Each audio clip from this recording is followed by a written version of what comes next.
Hello everyone, I am back with another video. It's your girl Kiana Lene, as known as Lene Key. And if you guys haven't subscribed, just go ahead and subscribe down there, and then go ahead and hit the like button and hit that notification bell so you know when I'm having another video. So this video is going to be about how North Carolina has changed my life. Now, you guys requested this video, so I'm finally getting it done for you guys. I was supposed to write a script, but I'm just going off the dome with this one. So, my whole North Carolina journey started when I took a vacation back in 2018, September 28th. This trip was like brewing in my head for a while. I just quit my job, and God was like, hey, I need you to do something for me. So I ended up taking a trip to North Carolina. It was definitely an eye-opener for me. I seen beyond Florida. So I remember leaving North Carolina on my vacation. I was crying. I was bawling like, oh my God, I gotta go back home, back to reality. And then it wasn't until God was like, when I got home, he was like, I need you to move to North Carolina. I'm like, what are you talking about? My lease was up September, October, in 2 more months, and I was like, damn, he really wants me to move. So at this point, I'm telling family members, all right, you know, your girl's about to slide from Florida, I'm about to go to North Carolina. Everybody starts tripping. There was so much havoc me leaving that I stayed.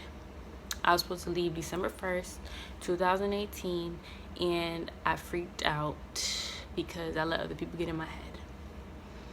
They didn't see the journey that I seen, so it was difficult.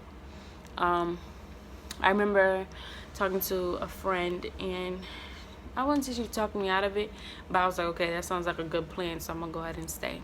So I ended up staying with her and her family, and then that didn't work out. And then I went to stay back with my mom, and that didn't work out.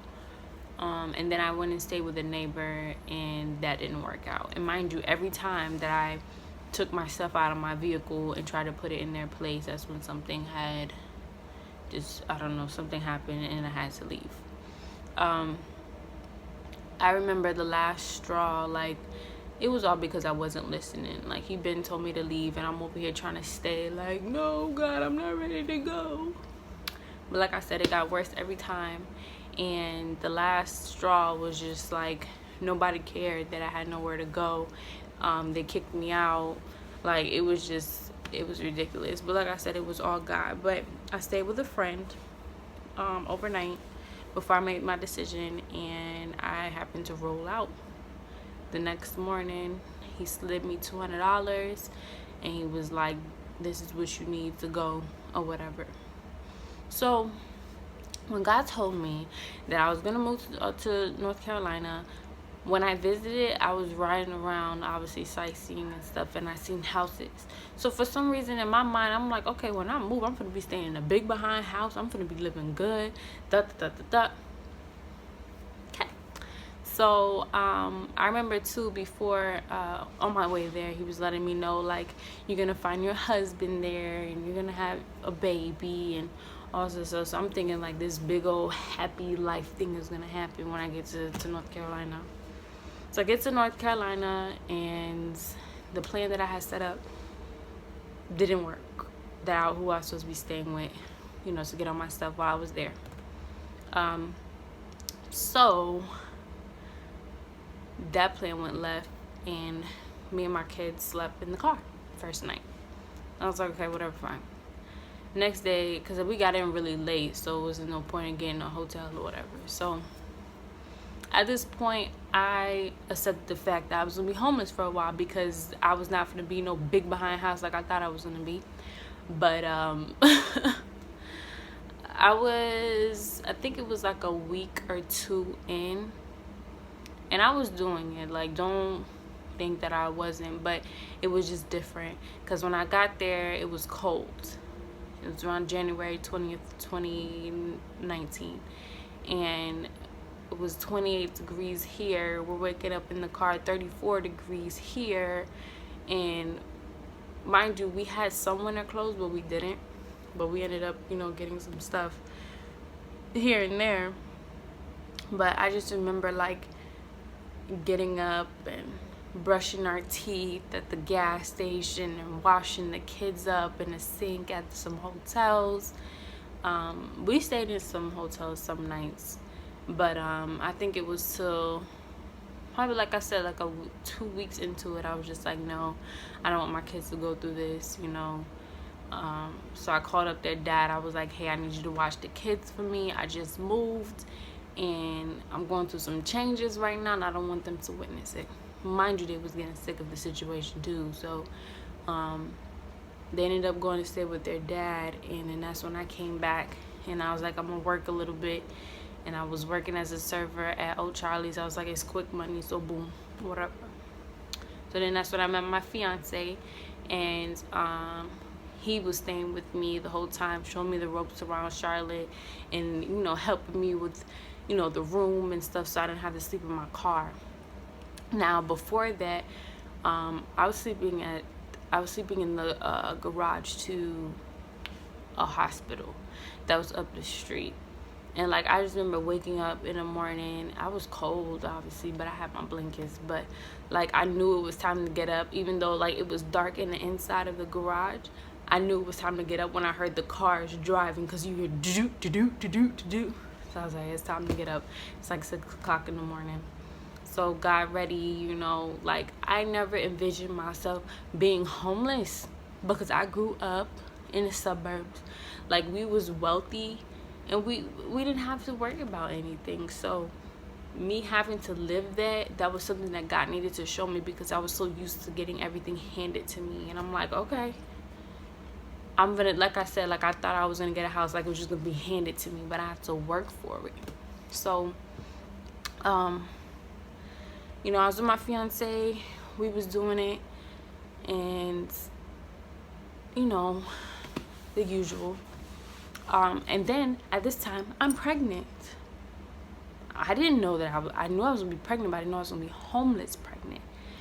That was a different thing for me as well. There was nights that I went without eating. We ate most of the time because he was working at restaurants, so that was the reason why he worked at restaurants. That way he'd be able to take food home for me and for us. That was a difficult time because I was really, really sick with Germany, and I was throwing up like water, crackers, whatever you name it. Like I couldn't keep nothing down. Like I struggled in the beginning of my pregnancy because it was just so bad. Plus I was so stressed. I was so depressed. I was still trying to let go what I left in Florida, getting over the fact that I had no support when I left, and accepting the fact that Pat was the only support that I had at the time. So it was just really hard. There's a lot of things that I didn't tell my family when I did start speaking to them again, but it was all a learning process, because I'm here now and I'm fine and I'm better. Like I said, it's just things that I had to go through to understand the ropes of where I'm about to be, if that makes sense. I was still going to church. I needed that faith, that strength to keep me going, because again, there was nights where we didn't take showers. Like we always washed up, don't get me wrong, I was never dirty, like, but I always wanted that, I need the shower running for me to feel better. But it was just different. A lot of things were taken from me. I had all my stuff in my car, and we had gotten a storage unit, and I put my stuff in there, so we would go back and forth, getting my stuff. But there was just moments where I wasn't able to pay for it, so now half of my stuff is gone. Like I literally started over. And it's crazy too, because before I left, I didn't tell nobody that I was leaving, and the guy that had helped me out before I left, he was the maintenance guy at the complex. He's like, why didn't you tell me? I could have got you a truck to get your stuff. Mind you, I was supposed to put my stuff, in storage. But that's not really what God wanted me to do. God wanted me to sell my stuff. He wanted to give my stuff away to people who needed it. And I was trying to hold on to it. And little did I know, like, months and months and months down the line, that I was supposed to do that. I was literally trying to hold on to something that he wanted me to let go.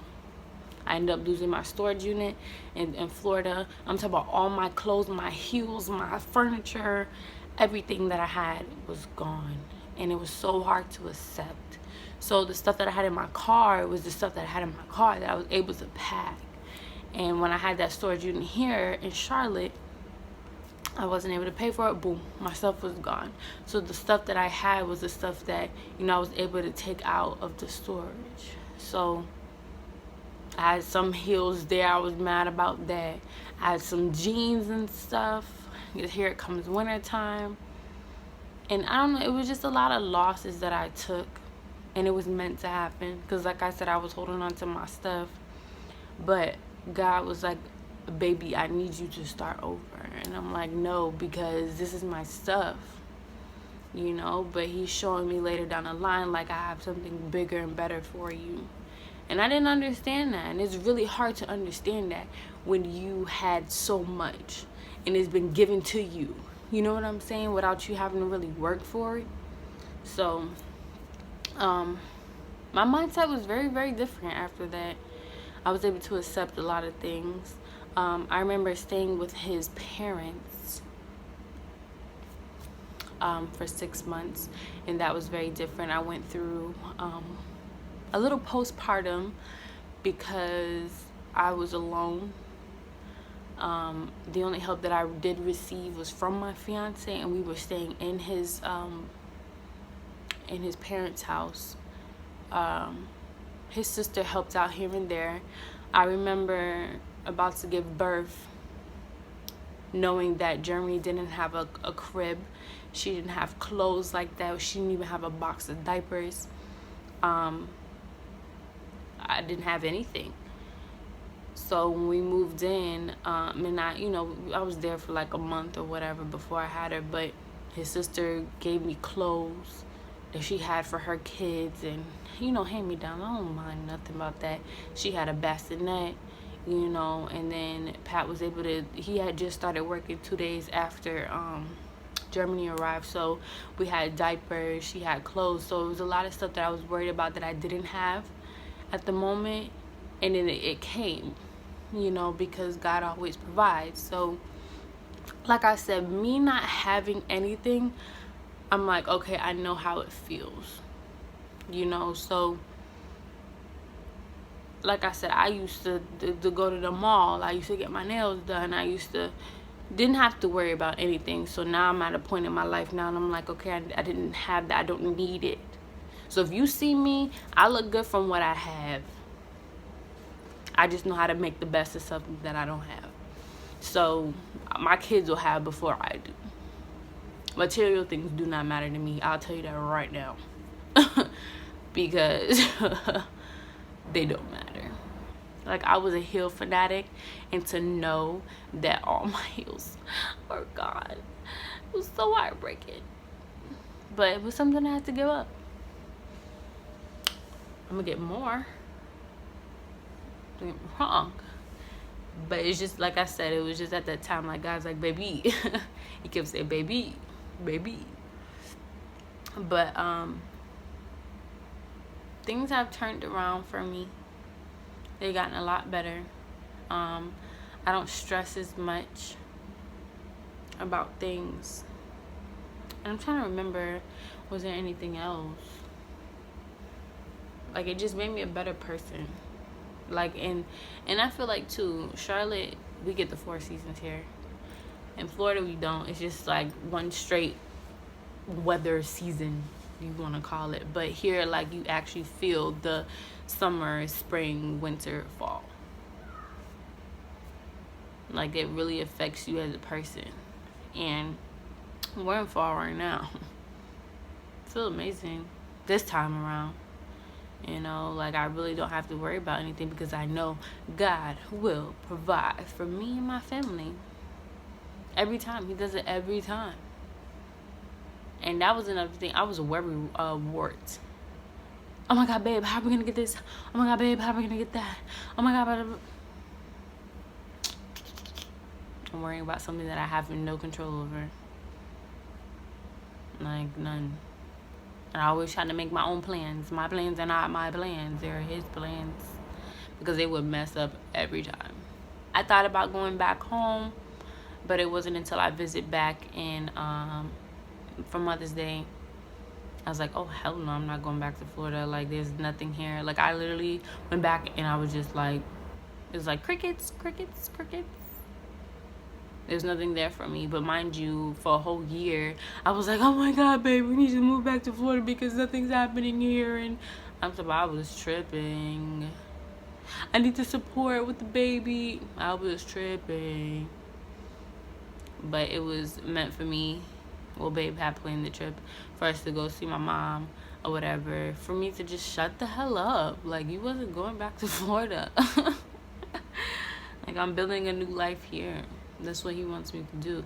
Like, and I feel like we're going to move later down the line, but that's besides the point. But it's just the fact that I had to leave Florida to move here to realize a whole lot of stuff. A whole lot of stuff. Like, and we've been without a car for a year. And mind you, that has not bothered me at all because we still get around. Like, the transportation is way better than in Florida. Do you hear me? We can leave right now, walk up the street, get on the train, and go to wherever the heck we need to go. You know, like, it's just easy, accessible. Versus Florida. And the only support that I do have here is my fiance, like my family here. And there's nothing wrong with that because at the end of the day, everything always gets taken care of. I've heard that before anyone is a billionaire, they have to be homeless. Like, people slept in their car and did all this other stuff. Excuse me. And that was me. So, like, I'm like, okay, so I had to go through this because my future's bright. I have things that I have to accomplish. I have things that I have to do. You know, so, like, I guess that was my step. Because if I'm thinking, like, hey, this is going to get handed to me, I don't have to worry about this. That was the wrong mindset to go into where I'm about to go. Like, I had to get it from the trenches, you hear me? And I did. Because it was very different. Very different. Like, I always commended my family for not letting us grow up in a struggle. Like, our household wasn't perfect, but we didn't have to struggle. And we didn't see that. So, even when I got my kids back, I got them back early because I was supposed to get them when we get our place. But God, you know, told Pat, like, you know, let's go ahead and get the kids and stuff like that. And we went and got them. And he placed on my heart that they're supposed to understand that you just don't get it like that. You have to go through things to get to where you're going to be. And I felt like that was a beautiful lesson in itself because I didn't grow up like that. Like I said, my parents sheltered us from a lot of the struggles that they did go through. And I didn't understand. I just thought, okay, dad makes all the money. Mom stays home, takes care of the kids. Boom, we got money. Ooh, we can do this. Ooh, we got that. Ooh, we got this. And I didn't know. But I'm so grateful. So grateful. And I feel like that's a generational curse for some reason. That my kids are able to see the struggle. Like, yeah, we stayed in hotels, but we're good. Like, we have a place to lay our head versus when we was in the car. You get what I'm saying? It's baby steps. Because next thing you know, we're going to be in a big behind house. We're just going to put that out there. They get to see the struggle. Like I said, that's a blessing itself. And watching myself grow through this whole thing is amazing. Like I said, I don't worry about anything anymore. I know it's going to be taken care of. I just keep my faith strong, keep praying, keep doing what I need to do, planting my seeds, watching them go to, you know, do what they do. And just watch everything work out for me, you know. Like, I'm very grateful for the move. Because without the move, like, I think about, oh my God, I'll still be in Florida doing what? God knows what. Ugh. Florida's so dead, too. It's just like, what would I freaking be doing right now? So, I thank God for this opportunity and the opportunity to share with you guys how North Carolina changed my life, because this was a huge stepping stool for me. And I think I've been in Charlotte for going on 2 years. It feels like forever, but it's only been 2 years, almost, in January. So, again, I hope you guys enjoyed this video. You guys requested this video. You guys have any questions, go ahead and comment down below. Don't forget to subscribe with your girl, like the video, make sure you turn on the notification bell so you know when I'm uploading another video. Thanks guys, have a good one.